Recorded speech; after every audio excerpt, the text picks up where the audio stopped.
Alors, je vais vous faire une présentation sur à la recherche du temps perdu. Le titre est trouvé très justement par Jonathan Cher, qui a trouvé ce titre magnifique. En fait, je vais vous expliquer un peu comment organiser notre temps et comment travailler un petit peu plus efficacement. Donc, je vais vraiment vous montrer. Alors, à l'origine, en fait, je voulais présenter toutes les techniques, GTD, ZTD, par exemple, d'autres trucs. Je vais les présenter, mais très brièvement. En fait, je vais vous donner des conseils. Voilà. Et si vous arrivez à appliquer un ou deux de ces conseils, vous allez voir, vous allez booster votre productivité de manière assez phénoménale. Alors, pourquoi j'ai fait ce slide, en fait, à l'origine, c'est parce que je coach une équipe de Mauriciens. J'ai 3 Mauriciens sous ma responsabilité, donc je les ai jamais rencontrés physiquement. Et ils s'occupent d'un call center. Donc ce qui se passe, c'est que à l'origine, ils étaient complètement débordés, les pauvres. Ils n'arrivaient pas du tout à s'en sortir. Et j'ai essayé justement de leur appliquer une méthode agile qui était, en fait, je leur ai suggéré le Kanban, mais en fait, le Kanban en lui-même suffisait pas. Vous voyez, parce qu'ils étaient tellement désorganisés. Leur culture, c'est une culture polychronique, c'est-à-dire qu'ils ont tendance à faire plusieurs choses à la fois. Donc j'ai essayé de les rentrer dans un mode, je fais qu'une chose. Je fais qu'une seule chose. Donc attendez, un petit instant, j'ai aussi un petit truc. Bienvenue à l'Agile Tour Paris 2011. Cette session, les bénéfices de l'ALM avec l'outillage Microsoft TFS 2010 et Visual Studio 2010. Donc cette session va revenir sur les projets informatiques tels que nous les vivons. J'aimerais bien avoir un petit retour de votre part à la fin de cette présentation. Donc je vous fais parvenir un questionnaire. Si vous avez des questions, j'aimerais bien que vous me les posiez à la fin seulement. En fait l'agilité dans cette plateforme de manière à en tirer le meilleur profit. Alors, sinon, je le fais sans micro. Hein. Je suis une voix qui porte très loin. Donc, premièrement, nous allons revenir sur ce que sont les projets informatiques de nos jours avec les difficultés. Que vous les adressiez en méthodologie agile, en méthodologie CMMI, ou toute autre méthodologie.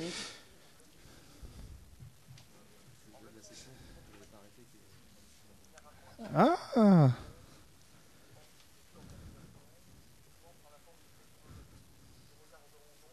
Ça vient du PC.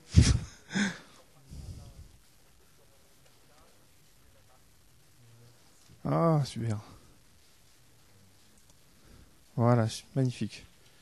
Je sais pas ce que c'est ce truc-là en haut à gauche. Ah, c'est bon.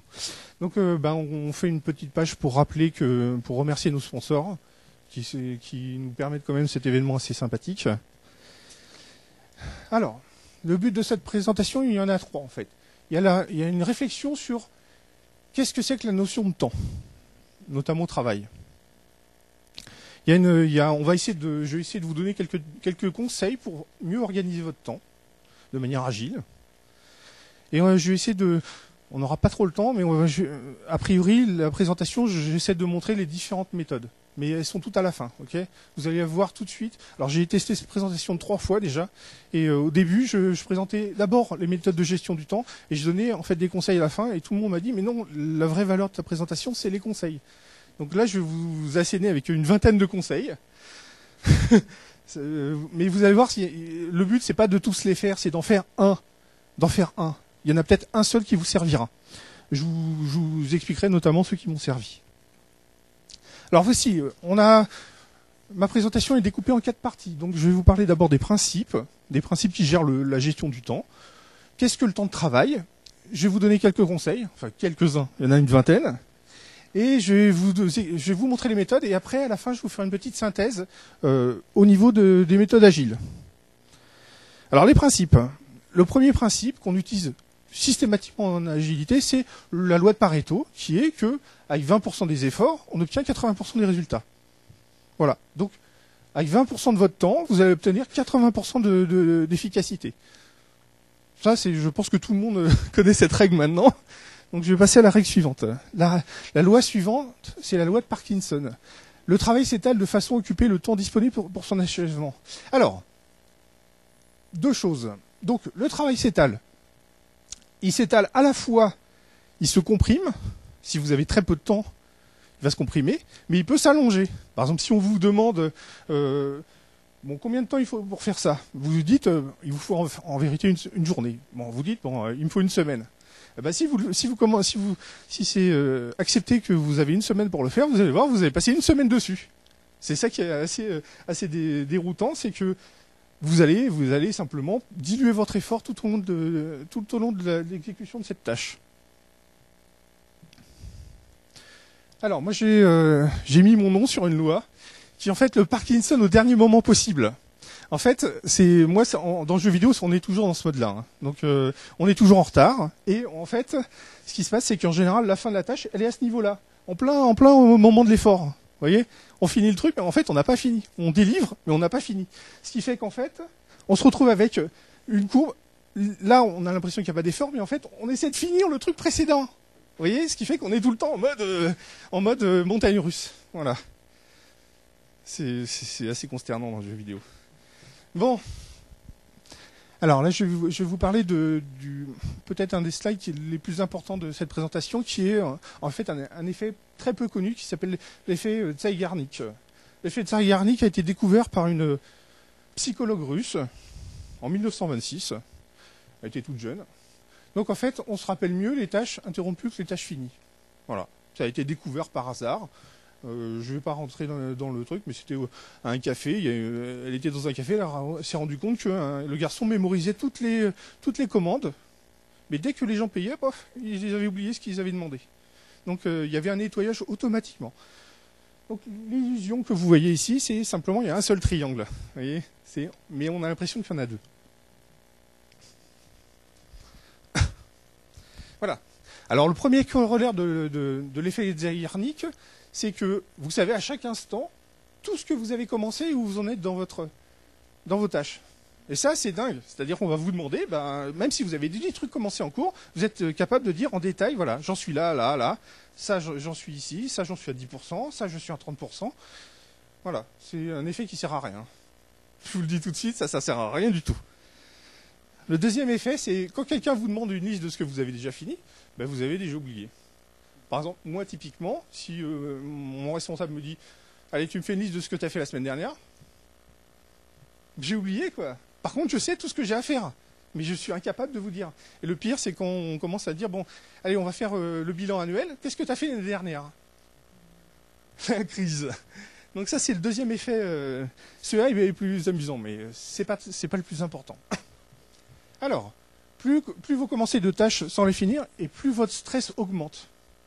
Donc, plus vous accumulez, plus simplement vous commencez. Vous commencez, voilà, je commence une première tâche, une deuxième tâche, une troisième tâche, mais je ne clôt pas. Et en fait, voilà, insidieusement, vous devenez de plus en plus stressé. Et vous avez vous savez pas pourquoi. Voilà. Et ça, c'est vraiment l'effet qui fait le plus mal. Alors, plus vous êtes motivé et plus vous allez souffrir. Parce que bizarrement, vous allez essayer de vous mémoriser tout ce qui se passe. Et donc, si vous commencez 10 chantiers en même temps, vous allez mémoriser tous les trucs dans tous les détails et vous allez souffrir terriblement. Et le stress va vous ruiner la santé vraiment physiquement. Hein. Ça, c'est un truc que j'ai expérimenté. Je vous l'assure. Alors, la tension diminue quand vous finissez une tâche. Simplement, pour réduire la tension, essayez de finir vos chantiers en cours. Vraiment, la tension disparaît complètement quand vous avez fini toutes vos tâches en cours. Ça, c'est un truc assez merveilleux. Et moi, je le recommande à tout le monde. Et en général, dans le jeu vidéo, ce qui se passe, c'est que vers la fin d'un projet, en fait, pendant au moins à peu près les 3 derniers mois, vous êtes tout le temps en train de bosser, mais vous n'avez jamais fini. Hein. Vous êtes dans l'urgence. Et au moment où le projet s'arrête, toute la tension disparaît, et alors là, tout le monde est explosé de fatigue. Donc, on n'est plus bon à rien. On a vraiment notre burn-out. Voilà, c'est du burn-out. Et c'est vraiment dû à cet effet Zeigarnik.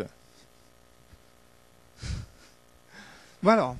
Il y a quand même 2 effets sympas. D'abord, le premier, c'est que si vous retiendrez bien mieux quelque chose si vous la faites en plusieurs fois. Donc, plutôt que de faire...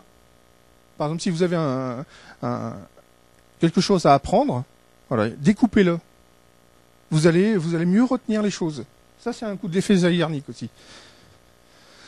Et ensuite, si vous avez quelque chose de difficile à faire, commencez par la partie facile. Parce que quelque part, ça va vous démarrer et vous allez inconsciemment déclencher cet effet. Ça, c'est des trucs qui ont été démontrés. Alors, ce qu'il y a de marrant, c'est que sur la page de Wikipédia, ils disent que l'effet n'a pas été démontré, mais en fait, c'est faux. En 1992, ça a été démontré que cet effet existe. Alors, je vais vous parler du temps de travail. Alors, le temps de travail, en fait, il y a 3 types de temps. On a le premier type de temps, c'est le temps individuel. C'est le temps où on travaille à son rythme. C'est ce qu'appelle François Delivray, il appelle ça le temps à soi.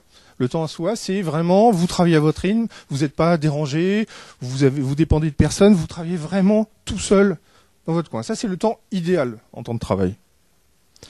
Le deuxième temps, c'est ce qu'on appelle le temps collectif. Le temps collectif, c'est le temps de réunion. Donc, c'est quand vous pouvez pas échapper à une réunion, voilà, ou que c'est pas le temps où vous faites du pair programming. C'est vraiment le temps où on est là, on est en train de on est obligé de participer à un truc. Alors ça, François Delivray, il appelle ça le temps de ministre. C'est-à-dire, en fait, c'est simplement les ministres, ils sont beaucoup en représentation, ils ont que du temps collectif. Ils ont jamais de temps personnel, et ils ont un peu moins du dernier temps que je vais vous présenter. Le dernier temps, c'est le temps imprévu. Le temps imprévu, c'est simplement quand quelqu'un vient et vous dérange. Et voilà, c'est un imprévu. Vous avez un truc majeur qui arrive, voilà, c'est ce qu'on appelle le temps imprévu. Et ce temps imprévu, malheureusement, il faut souvent vivre avec. Alors, je vais vous donner quelques petites techniques pour justement mieux supporter ça, pour se sortir de ça. Donc le premier conseil, alors je l'ai fait en 2 slides. La première partie, c'est comment mieux s'organiser, et la deuxième slide, c'est comment mieux travailler. Alors, comment mieux s'organiser? Dresser une liste visuelle des tâches à faire.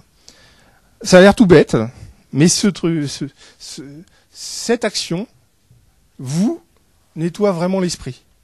Par exemple, je l'ai eu cette nuit, j'ai pensé à plein de trucs, j'arrivais pas à m'endormir, simplement je le note sur un cahier et ça me permet d'oublier ces choses-là. Vous voyez, le but c'est vraiment de vous débarrasser l'esprit. Alors dans toutes les méthodes que si j'avais le temps, je vous présenterai, on parle de ce truc-là.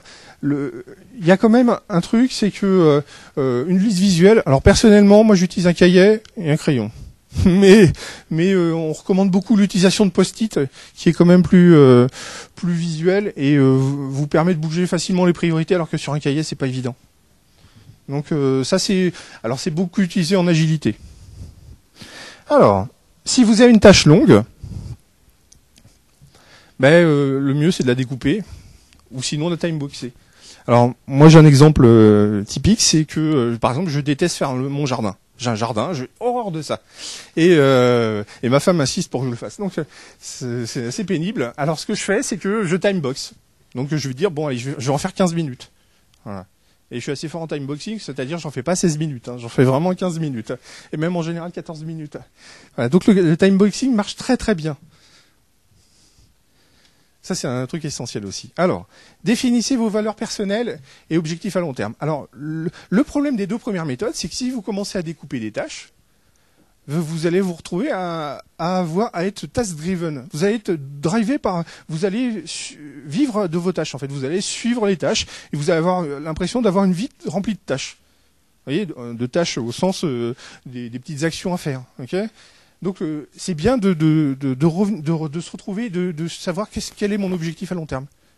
Dans notre vie, on est vraiment goal driven.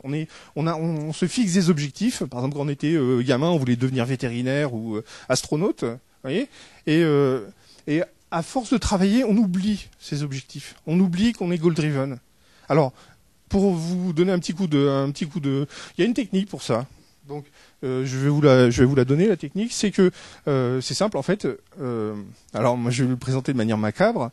Le taux de mortalité en France, il est du 8,5 pour 1000. Donc ça veut dire que c'est une personne sur 118. Donc une personne sur 118 va mourir dans les 1 an.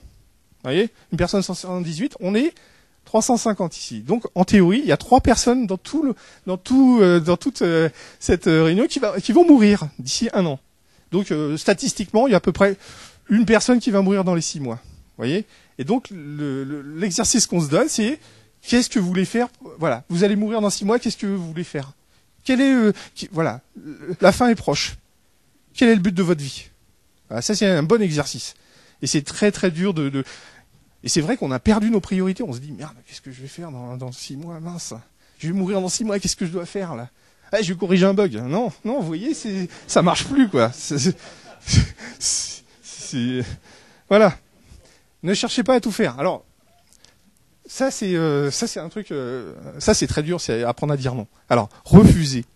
Et alors, refuser, c'est refuser le plus tôt possible. Parce que quand quelqu'un vient et qui commence à vous exposer son problème, si vous l'écoutez trop longtemps, au bout d'un moment, vous vous sentez obligé de le résoudre. Voyez? Donc dites non. Non, je suis pas disponible. Je suis pas disponible. Je peux pas m'occuper de ton problème. Déléguer. Alors ça, c'est si vous avez des gens à qui vous pouvez déléguer tout ce qui est pas très valorisant. Allez-y, lâchez-vous. Et sinon, renoncer. Alors moi, par exemple, quand j'ai commencé à faire du jeu vidéo, c'était en 1984. Je voulais devenir le meilleur programmeur du monde. Non, sans blague. Hein. J'étais devenu vraiment une bête en assembleur 6502, en Z80. J'ai appris tout le 68000, j'ai appris tous ces langages assembleurs. Mais vraiment, j'ai poussé le truc à l'extrême. Et d'ailleurs, quand j'allais dans les boîtes, en général, j'avais un super niveau et j'enfonçais tout le monde. Et en fait, avec le temps, là, je fais plus de jeux vidéo, donc je me suis rendu compte que mon objectif, il s'éloignait de plus en plus, quoi. Et que si je voulais rattraper mon objectif qui était de devenir le meilleur programmeur du monde, il m'aurait fallu un effort incommensurable. Donc j'ai renoncé. Donc je suis plus du tout le meilleur programmeur du monde, hélas. Donc j'essaie de faire autre chose. C'est pas évident. Alors pour éviter l'effet Zeigarnik, fixez-vous une seule échéance. Quand vous avez 3 trucs à rendre, ne vous donnez pas 3 échéances. Vous allez mourir. Donc donnez-vous une échéance et puis découpez avec un timebox par exemple. Dites-vous que par exemple si j'ai tel projet à rendre à tel moment, tel autre projet à rendre un peu plus tard, je vais faire 30% du deuxième projet en même temps que le premier projet. Vous voyez, essayez de diluer le truc. Évitez l'effet Zeigarnik parce que ça c'est vraiment vraiment violent. Je pense que si vous êtes chef de projet et que vous avez 2 ou 3 équipes à gérer, vous devez le payer aussi. Et ça, j'ai pas de technique pour ça. Hein.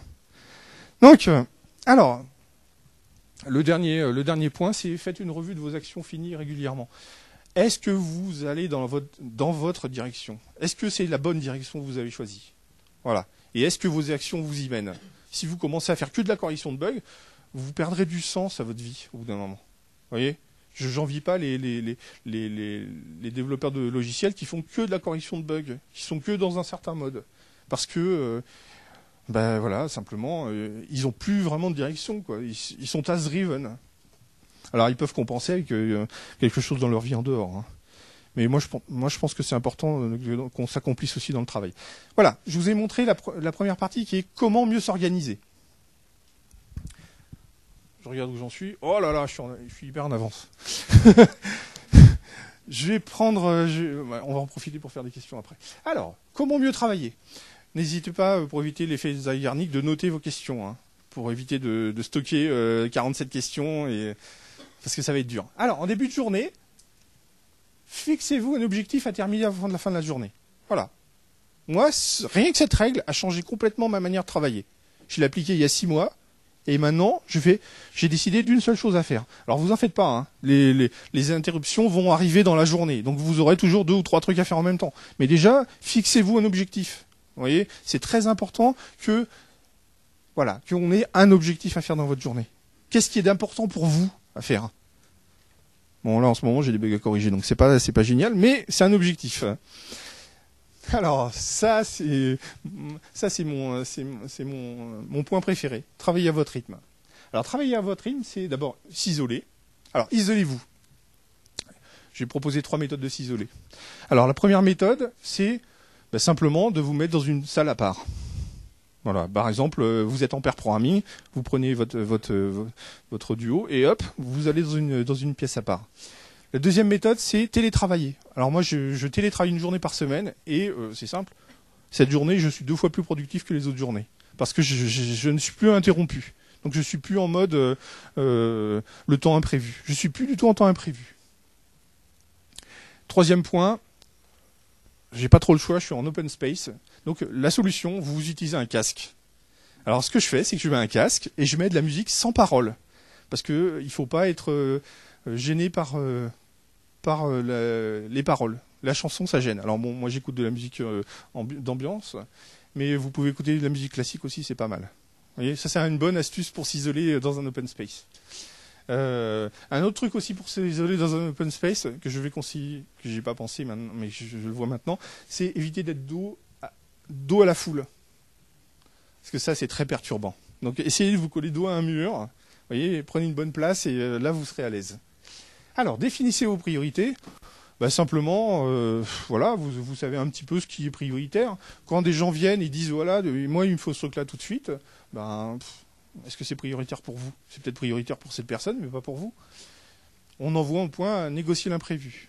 Négocier l'imprévu, c'est quand justement un intrus arrive, par exemple votre patron, et il vous dit, il me faut ça dans les 5 minutes. Vous voyez, alors vous étiez en train de jouer au solitaire, hein, donc vous fermez la fenêtre et vous dites non, là je suis débordé, mais ce que je te propose, c'est que je te le ferai dans une semaine. Alors le type il se dit non, c'est pas possible, une semaine c'est pas possible. Et là vous pouvez commencer la négociation. Vous voyez, une négociation c'est bon, entre une semaine et 5 minutes, c'est quoi le juste milieu? Et si vous voyez tout de suite quelles sont les limites en fait sur lesquelles vous pouvez tirer. Donc peut-être vous pouvez tirer sur une journée, peut-être le lendemain. Ce qui fait qu'une tâche urgente sort de l'urgence et devient importante simplement. Je vous montrerai un diagramme après qui vous expliquera ce principe. Voilà, on sort de l'imprévu et on rentre dans le truc que vous pouvez planifier. Vous voyez le principe? Voilà, c'est ça. J'ai un truc imprévu, j'essaie de le rentrer dans mon planning pour que justement je ne suis plus en état de il faut que je le fasse à tout prix. Voilà, c'est urgent et tout. Non, sortez-le. Et vous verrez, vous avez toujours moyen de négocier. Toujours. Faut pas croire, les gens, ils demandent pendant 5 minutes, mais c'est parce qu'ils ont besoin le lendemain. Donc des fois, vous pouvez même négocier pour et le demain matin, c'est possible. Oui, mais demain matin, tapante, quoi. Ça, j'adore ce point. Ça, c'est le plus dur en général à faire. Alors, toujours pour l'effet de Zeigarnik, ne faites qu'une seule tâche à la fois. Voilà. Et finissez-la avant de vous en rajouter du travail, parce que franchement, vous allez le payer. Alors, cette technique est super efficace. Je vous dis, moi, combiné avec ça, vous voyez, moi, ça a complètement changé ma vie. Alors attention, ça fonctionne très bien si vous avez que des tâches assez longues. Là, le premier point. Donc, quand vous êtes dans des tâches très courtes, en fait, faut vraiment utiliser le point 3. Voilà, vous faites une tâche par une tâche. Vous voyez? C'est vraiment, vraiment essentiel. Alors, toujours le point de Zeigarnik, réduisez le nombre de vos tâches commencées. Des fois, on ne peut pas ne faire qu'une seule tâche. Des fois, on est obligé de multitâcher. Donc, on est obligé de faire deux ou trois tâches en même temps.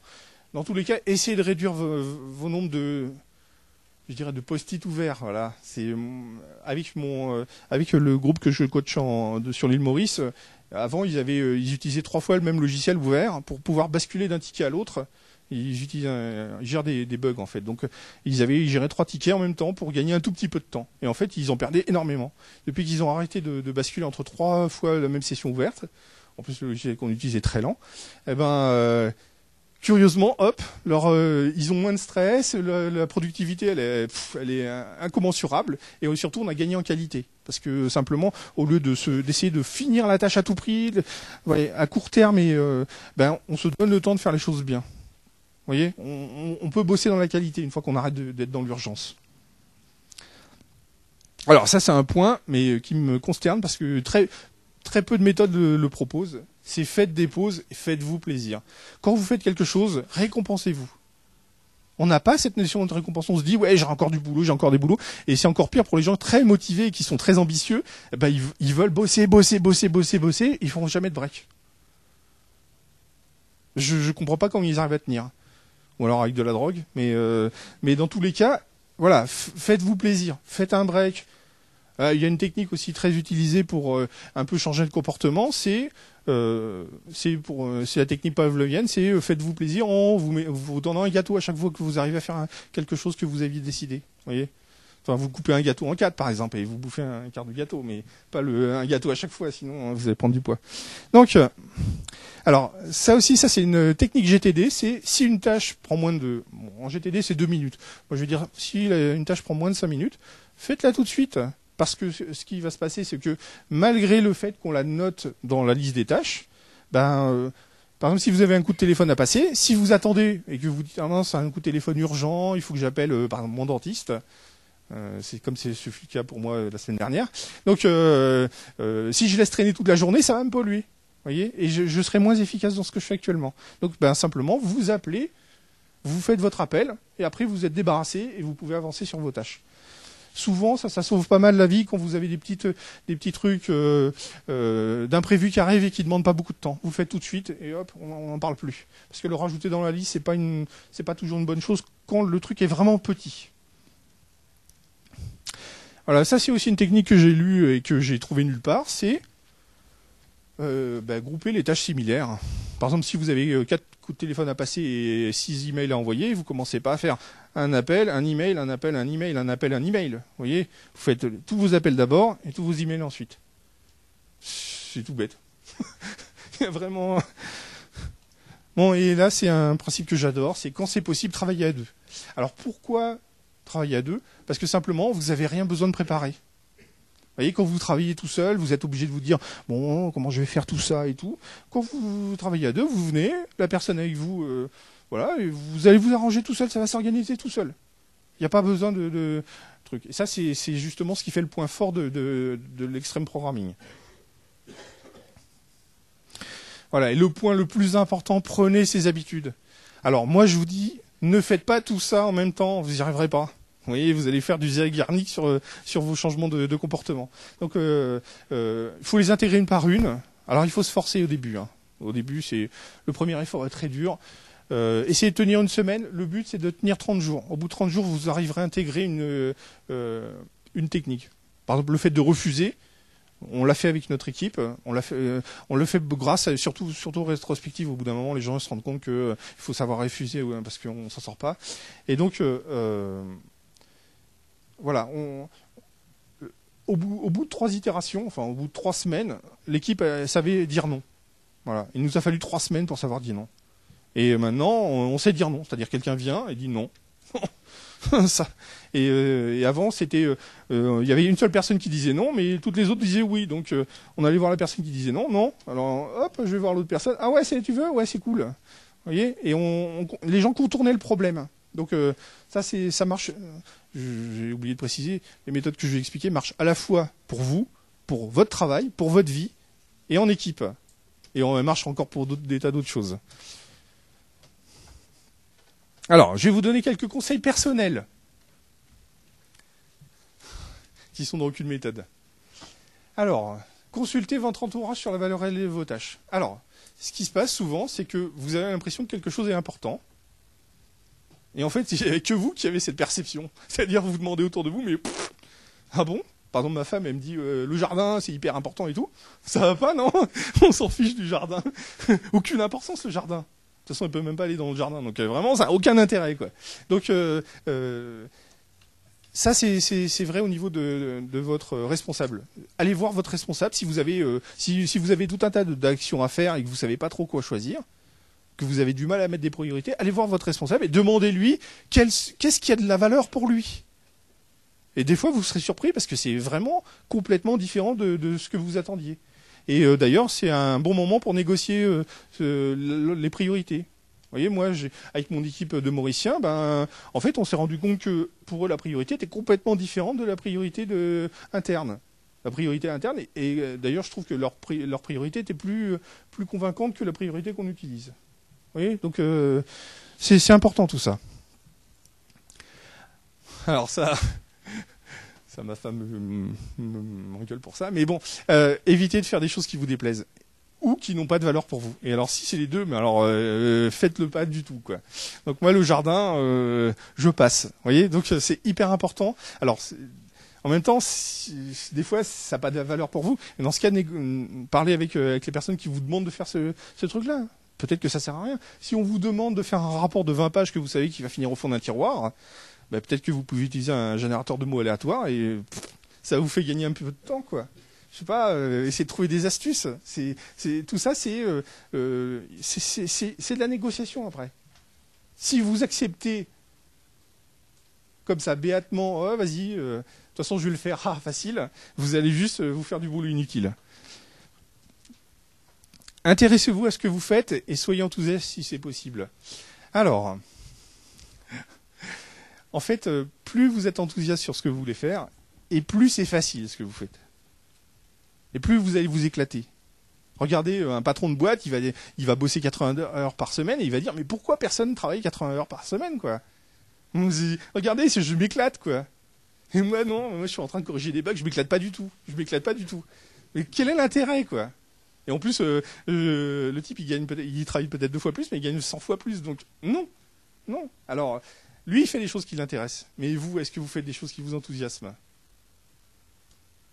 Vous avez de la chance. Alors, les coachs agiles, ouais, en général, ils font des choses qui les intéressent. C'est ça qui est bien. Je suis jaloux. Séparez votre temps de vie personnelle et votre temps de travail. Ça, c'est une règle toute simple et très peu de gens la font. Alors, moi, je le fais à la fois à mon travail et dans ma vie. C'est-à-dire que quand je suis chez moi. Entre midi et 2, je suis disponible. Enfin, je suis entre midi et 2. Entre 13h et 13h15, je suis disponible pour ma femme. Vous voyez. Et après, c'est retravail. Et après, le soir, il n'y a plus de travail. Voilà. J'ai deux vies. Ce qui fait que je parle pas de mon travail à la maison, mais voilà, j'ai mon travail et ma vie. C'est 2 choses séparées. Voilà, cloisonnez ça, c'est très important. Sinon, vous allez vous faire déborder. Je vois beaucoup de gens qui se laissent déborder et qui finissent dans un sale état. Ah ouais, ça, j'adore aussi. Alors, identifiez les choses et les personnes qui vous font perdre du temps. Bon, je ne vais pas trop rentrer dans les détails parce que c'est enregistré, donc ça va pas le faire. Mais de toute façon, vous aurez toujours 2-3 personnes dans votre boulot qui vont vous faire perdre du temps. Voilà, et c'est toujours les mêmes. Ils sont toujours disponibles, donc ils viennent toujours vous demander au moment où ça vous arrange le moins. Donc dites non. Par contre, comme ils sont toujours disponibles, vous pouvez aller les voir quand vous voulez. C'est ça qui est bien. Donc voilà. Donc voilà, une bonne astuce, c'est dites non tout de suite, dites le non le plus tôt possible pour éviter de vous faire parasiter. Et puis après, allez-y quand vous êtes disponible. Vous voyez ? Qu'est-ce que tu voulais me dire là ? Genre non, je suis pas disponible. Et après, voilà, tout gentil pour rattraper le coup. Et vous verrez, c'est toujours les mêmes qui vont perdre du temps. C'est ça qui est assez incroyable. Et il y en a certains qui s'en rendent même pas compte. C'est ça le plus incroyable. Ils sont là, et ils commencent une conversation et ils savent pas finir. Ils savent pas finir la conversation. Ils se complaisent dans la relation. Et au bout d'un moment, vous sentez que là, non, vous avez autre chose à faire, quoi. Voilà. C'est vrai en plus. Malheureusement, non, c'est enregistré, donc je ne donnerai pas de nom. Alors, préférez le mail à la messagerie instantanée et au téléphone. Mettez le répondeur. Alors, dans l'ordre des perturbations les plus terribles, c'est 1, le téléphone. Parce qu'on a toujours tendance à vouloir décrocher. Le téléphone sonne, en premier réflexe, on décroche. Et les psychologues expliquent que c'est parce que quand on est gamin, on entend le téléphone et on veut répondre. Et donc on a ce réflexe qu'on a acquis, pavlovien. Je suis pas tout à fait d'accord, mais la messagerie instantanée, c'est simple, quand vous travaillez, coupez la messagerie parce que ça peut vous interrompre à tout moment. Donc mettez-vous en mode ouais ou mieux fermé. Sur le téléphone, mettez en mode répondeur, mais de toute façon, si c'est un truc très important, si c'est un message très important, la personne vous rappellera. Vous voyez ? Donc vous en faites pas trop sur ça. Et le mail, moi j'ai du mal parce que moi j'utilise un peu mon mail comme une messagerie instantanée, mais le mail, c'est le moyen de communication qui vous permet de répondre à votre rythme. Vous voyez ? C'est une question de rythme. Voilà, si vous dépendez du rythme des autres, avec notamment le téléphone, la messagerie instantanée, vous n'êtes pas à votre rythme. C'est très très important cette notion de rythme. C'était tout sur les trucs. On a pratiquement fini la présentation. Il me reste encore... j'ai été vite. Hein. Je suis désolé, je parle un peu vite parce que j'étais un peu paniqué et j'avais peur de ne pas finir. Donc, je vais vous présenter des méthodes de travail. Je vais en fait en présenter une seule. Donc, je mens là. C'est une méthode au singulier, mais en fait, il y en a 10 derrière. Donc, sur mon slide long, il y en a plein. Alors, c'est cette méthode que je vais vous présenter, qui est très intéressante en principe, qui s'appelle la matrice d'Eisenhower, ou méthode analyse ABC. Donc, ABC parce que ABC, poubelle. Voilà. OK ? Donc, il y a 2 axes, simplement. Un axe d'importance, un axe d'urgence. Donc, Tout ce qui est urgent important, vous le mettez dans le track A, c'est ce que vous allez faire en premier. Ça, c'est pas urgent, mais c'est important. Peut-être vous allez le faire en deuxième. Ça, c'est urgent, pas important. Vous allez le faire en troisième. Et ça, vous le faites pas. Et ça, on se dit, waouh, c'est génial, je vais organiser mon temps avec cette méthode-là. Eh ben non. Non, parce que je vais vous montrer le statut. Et ça s'appelle la méthode Eisenhower, parce que en fait, c'est vraiment inventé par le président Eisenhower. C'est pas une légende. Mais en réalité, ça change complètement quand vous y mettez des mots. En fait, le cadran ici, c'est le cadran panique. Quand vous avez un truc urgent et important, c'est vraiment en général la panique complète. Là, ce mode-là, c'est ce qu'on appelle le mode proactif, c'est-à-dire que vous allez pouvoir éviter d'avoir à répondre au problème avant qu'il arrive, mais vous allez répondre justement au problème avant qu'il arrive et pas au moment où il est arrivé. Ça, vous allez réagir au problème. En général, moi, je suis dans un truc où, je m'occupe des bugs dans une application, en fait, en live. Je m'occupe de la production, et donc dès qu'il y a un problème, en général, je me mets dans ce mode-là, à mon grand désarroi. Et ça, c'est le mode plaisir. Alors, si vous mettez ça à la poubelle, alors c'est pas simplement le mode plaisir, c'est aussi les demandes grotesques de certaines personnes qui méritent de finir à la poubelle. Mais le mode plaisir, c'est aussi faites-vous plaisir. Voilà. Est-ce que je peux faire un truc qui est ni important ni urgent, mais qui va me faire plaisir parce que je vais apprendre quelque chose? Et souvent, dans ce cadran-là, vous avez, moi ce que j'aime bien dire, c'est donnez-vous du temps pour apprendre des choses. Donnez-vous 1 heure par jour pour apprendre quelque chose de nouveau qui vous intéresse. Comme le disait quelqu'un, si vous apprenez 1 heure par jour pendant tous vos jours de travail, vous allez accumuler 200 heures de connaissances. 200 heures de connaissances, c'est largement assez pour connaître un domaine parfaitement. Alors, je ne vais pas parler du Pomodoro. Donc Pomodoro, ça veut dire tomate en italien. Donc c'est un minuteur, tout simplement. On règle sur 25 minutes, donc je ne vais pas en parler. Je ne vais pas parler de lean procrastination, mais j'adore. Donc vous faites les choses au dernier moment responsable. Attention, responsable n'est pas le dernier moment possible. Et en espérant que la moitié de ce qu'on vous demande disparaît automatiquement par magie. L'approche de livret qui est très bien. Il y a un lien en bas, donc je vous donnerai les slides. Vous pourrez copier les slides. De toute façon, ils seront disponibles a priori sur le site. Le slide est très bien, il dure 2 heures et le type explique un peu sa méthode. C'est vraiment intéressant. Getting Things Done. Pour ne rien vous cacher, Scrum est complètement pompé sur GTD. Hein. L'organisation, la façon de travailler de Scrum, et c'est vraiment un plagiat pur et simple de GTD. Une application de GTD à un groupe. Zen to Done, qui est pas mal. Le type qui pousse un peu plus loin GTD, mais plus dans l'action. GTD, c'est plus dans l'organisation des tâches. Là, c'est plus dans l'action, comment je résous mes tâches. C'est zenhabits.net. C'est pas mal. J'aime bien. Il insiste beaucoup sur la notion d'habitude. Je vais vous présenter quelques méthodes d'organisation, brièvement. Personnel Kanban, qui est un bouquin magnifique. Je vous le recommande chaudement. Il a 2 règles, c'est très très fort. Et il est capable d'articuler toute sa vie avec 2 règles. 7 Habits, The 7 Habits of Highly Effective People, qui est un bon truc pour chercher vos goals. Si vous avez des problèmes de vue à long terme, c'est un bouquin excellent. The Now Habit, qui est en fait un livre pour comment dépasser votre procrastination, en fait surtout déculpabiliser. Ça c'est bien, hein. Mais je trouve les techniques un peu simples. Qu'est-ce qu'il y a? Déculpabiliser. C'est important. Mon Scrum, je l'inclus parce que je vais quand même pas l'ignorer. L'extreme programming, qui est aussi... moi, je trouve l'extreme programming beaucoup plus innovant que Scrum, parce qu'il y a vraiment des techniques qui ont été inventées, mais vraiment de manière créative.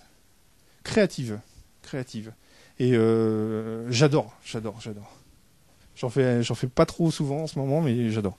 Quelle méthode utiliser? Alors voilà, j'ai fait un petit tableau pour vous montrer en fait tous les points de chaque méthode. Vous voyez, j'ai récapitulé toutes les méthodes.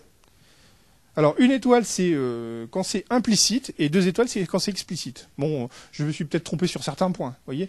Mais globalement, par exemple, si vous voulez si vous cherchez ce que c'est la notion d'échéance unique, vous l'avez sur je me suis trompé de livret, sur Scrum et sur XP. Voyez, et ça, c'est pas tellement mentionné, c'est pas du tout mentionné dans les autres méthodes. Pareil, le pair programming dans XP, il n'y a aucune autre méthode qui le propose. Vous voyez? Ça, c'est un tableau sympa pour récapituler. C'est surtout pour voir un peu, pour voir la vision de chaque chose. Alors moi, je vous encourage pas à lire tout parce que ça m'a pris du temps. Mais alors, et l'agilité dans tout ça, bah, toutes les méthodes de travail ont un correspondant agile, qui est pas forcément Scrum, qui peut être du Kanban. Vous voyez, on a la gestion de charge, c'est avec du Kanban. Vous avez les tâches, ça j'ai pas trouvé la liste slow, mais le pair programming, les rituels, la date de release, la rétrospective. Vous voyez, tous les concepts agiles sont là. Voilà. C'était pour vous montrer qu'à la fin, toute cette façon d'organiser votre travail est déjà dans Agile. Pour ceux qui ne feront pas Agile, vous allez tout de suite bénéficier d'un cadre qui vous organise complètement votre travail. Moi, je vous encourage à l'utiliser pour vous, personnellement, en plus. Voilà. Et là, le dernier slide, c'est je voulais remercier 4 personnes. Donc, Chloé qui m'a beaucoup aidé. Youssef avec qui j'ai des discussions très intéressantes. Thierry qui m'a énormément aidé sur les derniers slides. Et Jonathan qui m'a trouvé le titre magnifique. Merci. Donc, voilà. J'ai fini. Donc, j'aimerais... Ah, il reste 5 minutes. Il reste 5 minutes, mais je vais écouter vos questions si vous en avez.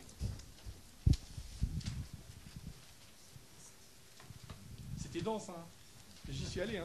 20 conseils. Je suis désolé, hein, mais ne faites pas tout, n'en faites qu'un seul. Okay, prenez celui qui vous parle le plus et appliquez-le. Et vous allez voir, mais en très peu de temps, vous allez changer une méthode de travail. Moi, j'ai une question très pratique. Vous avez parlé de séparer le temps de travail et le temps familial, et en même temps, vous avez parlé de télétravail. Est-ce que vous avez des conseils pour associer les deux? Tout à fait. Alors, premier conseil... c'est pas la peine, je parle assez fort. Ah oui. Premier conseil, d'abord, c'est sur le télétravail, définissez ce que vous avez à faire. Par exemple, quand vous télétravaillez, moi je télétravaille que à période réduite, mais je sais exactement ce que j'ai à faire. Parce que là, c'est porte ouverte à n'importe quoi. Si vous savez pas vraiment ce que vous allez faire, vous allez sûrement vous amuser et pas faire les choses que vous avez décidées. Donc moi, tous les jours, je télétravaille le mercredi, tous les mardis soirs, je prévois qu'est-ce que je vais faire le lendemain. Et quand je reviens le jeudi, voilà, je montre ce que j'ai fait. Ça, c'est comme ça, le contrat est clair. Ok. Deuxième point, pour télétravailler, le mieux c'est vraiment d'avoir une pièce à part, ou de faire une séparation, ou d'avoir un autre ordinateur. Moi, j'ai un deuxième ordinateur dans mon sac, qui est mon ordinateur de télétravail. On me l'a prêté par le travail. Il n'y a que des logiciels de développement dessus. Et j'ai un PC personnel sur lequel il y a tout sauf des logiciels de développement. Ok, ça répond à votre question ?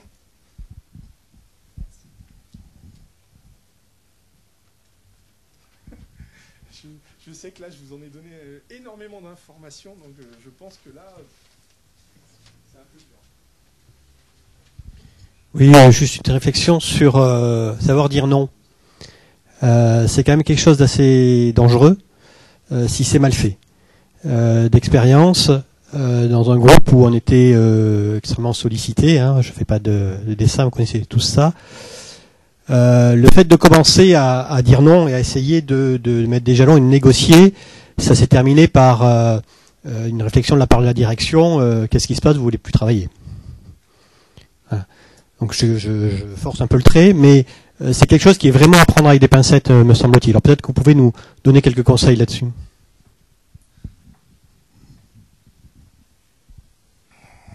Comme je vous l'ai dit, le plus important dans le fait de dire non, c'est pas de refuser tout, en fait. Vous pouvez pas tout refuser. Hein. Mais il y a des choses qui sont déraisonnables. Et vous devez argumenter. Vous faut pas dire non comme ça. Non. Ouais. Par exemple, moi, je voulais. Enfin, non, je vais pas le dire parce que je suis enregistré. Mais ça pourrait se retourner contre moi. Mais il y a toujours un moyen de savoir dire non élégamment.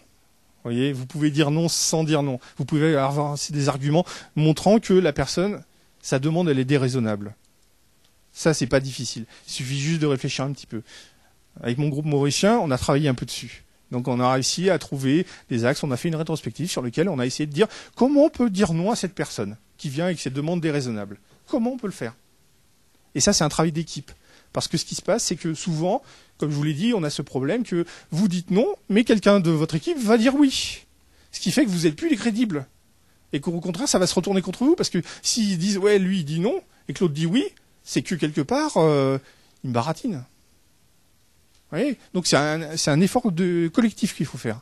Donc j'insiste beaucoup sur cet effort collectif. Comme je vous l'ai dit au début, je suis dans l'équipe de IT de ma société, et en fait, ce qui se passe, c'est que il y avait 2-3 personnes qui disaient non, mais il y en avait 2-3 autres qui faisaient. Mais ça leur prenait un temps, ça leur prenait tout leur temps, vous voyez.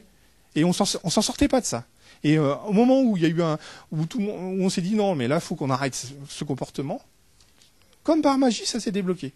On n'a plus de demande. Et à chaque fois qu'on nous disait, voilà, j'ai envie de faire ça, non, tu nous envoies un email, c'est enregistré dans notre logiciel de tickets, et on gère les tickets. Et on a nos propres systèmes de priorité. Vous voyez, on a réussi à compenser les demandes déraisonnables par un système de tickets qui nous permet de gérer les trucs, enfin les problèmes à la volée, enfin de manière non stressée.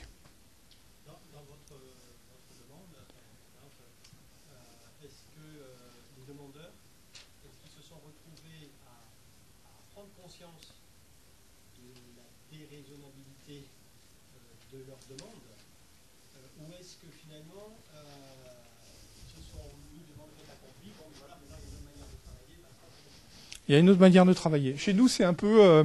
on a forcé une nouvelle manière de travail. On les a forcés à utiliser un système de tickets. Mais peut-être dans votre cas, il va falloir simplement... Alors moi, ce que j'aime beaucoup, c'est la gestion de conflits. Quand vous avez ce genre de problématique avec une personne, franchement, allez, prenez-la en tête à tête, mettez-vous dans un coin et expliquez, voilà, expliquez... Alors, je vais utiliser une technique que les gens répugnent à faire. Parlez de vos sentiments. Dites, voilà, non, là, je suis désespéré, ou ça va pas du tout, je me sens mal à l'aise à chaque fois que tu me viens avec tes demandes. Et la personne va sortir du discours raisonné. Là, vous êtes dans du face-to-face. Alors, ce dont je parle, c'est vraiment de deux organisations selon ce mode de fonctionnement. On est dans la transformation du mode de fonctionnement des organisations. Oui, alors ça, j'ai pas tellement de solutions. Je sais pas, quelqu'un a une expérience pratique à partager là-dessus? Bon, vas-y. Éventuellement, moi, la réponse que j'apporterais pour une organisation et deux organisations et une qui veut dire non à l'autre, en fait, c'est donner de la visibilité. De mon côté, en tant que, alors c'est encore une fois un peu biaisé parce que c'était encore du face-to-face, mais on me demandait énormément de faire énormément de choses, plus que ma capacité à faire, et ça s'est mécaniquement réduit quand j'ai pu afficher ce que j'avais en cours. Et donc une des réponses qui a été donnée ce matin, c'était premièrement la visibilité, et effectivement par la visibilité et par la vision de pourquoi la personne dit non, je pense que c'est une des solutions possibles. Après, j'ai pas de solution dans l'absolu. Je vais vous proposer une pause et puis on reviendra à 11h30 dans cette salle. C'est moi qui vous présenterai quelque chose sur le Kanban ici, si vous voulez. Donc ceux qui veulent copier le slide, je peux leur donner directement ou sinon ils l'auront disponible. Le slide sera disponible en ligne. Si vous avez une clé USB et que vous voulez le récupérer ici, c'est possible aussi. Et si vous pouvez remplir les feuilles et les remettre. Oui, moi ça me fait un retour rapide. Merci beaucoup.